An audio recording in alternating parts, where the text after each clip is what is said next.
BJP की सरकार ने असंगठित अर्थव्यवस्था पर आक्रमण किया है और आपको गुलाम बनाने की कोशिश की जा रही है। 2008 में जबरदस्त आर्थिक तूफान आया, पूरी दुनिया में आया, अमेरिका में, जापान में, यूरोप में, चाइना में, सब जगह आया। अमेरिका के बैंक गिर गए, कंपनियां बंद हो गई, एक के बाद एक कंपनी की लाइन लग गई, बंद हो गई। यूरोप के बैंक गिरे, मगर हिंदुस्तान को कुछ नहीं हुआ। यूपीए की सरकार थी, प्रधानमंत्री जी के पास गया और मैंने उनसे पूछा, मनमोहन सिंह जी बताइए, पूरी दुनिया में आर्थिक नुकसान हुआ है, हिंदुस्तान को कोई असर नहीं हुआ, कारण क्या है? मनमोहन सिंह जी ने कहा, राहुल, अगर हिंदुस्तान की अर्थव्यवस्था को समझना चाहते हो तो यह समझना होगा कि हिंदुस्तान में दो अर्थव्यवस्थाएं हैं।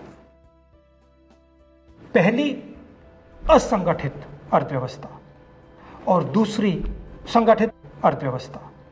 संगठित अर्थव्यवस्था में बड़ी कंपनियां, नाम आप जानते हो। असंगठित अर्थव्यवस्था में किसान, मजदूर, छोटे दुकानदार, मिडिल साइज कंपनीज।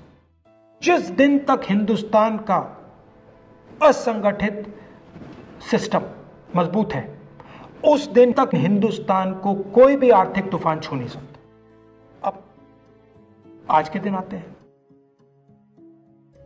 पिछले 6 साल से बीजेपी की सरकार ने असंगठित अर्थव्यवस्था पर आक्रमण किया है। 3 बड़े उदाहरण तो मैं आपको अभी दे देता हूं। नोटबंदी, गलत जीएसटी और लॉकडाउन। आप यह मत सोचिए कि लॉकडाउन के पीछे सोच नहीं थी।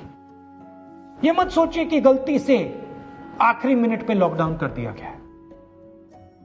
इन तीनों का लक्ष्य हमारे इनफॉर्मल सेक्टर को खत्म करने का है।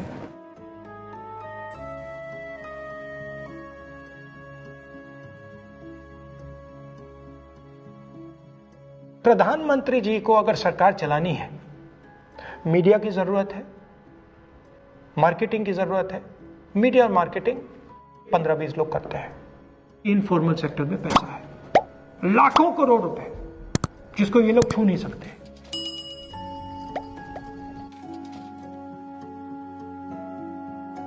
इसको ये लोग तोड़ना चाहते हैं, पैसा लेना चाहते हैं। इसका नतीजा आएगा। नतीजा यह होगा कि हिंदुस्तान रोजगार पैदा नहीं कर पाएगा। क्यों?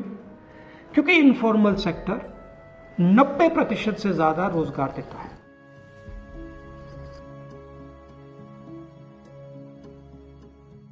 जिस दिन इनफॉर्मल सेक्टर खत्म हो गया, नष्ट हो गया, उस दिन हिंदुस्तान रोजगार पैदा नहीं कर पाएगा।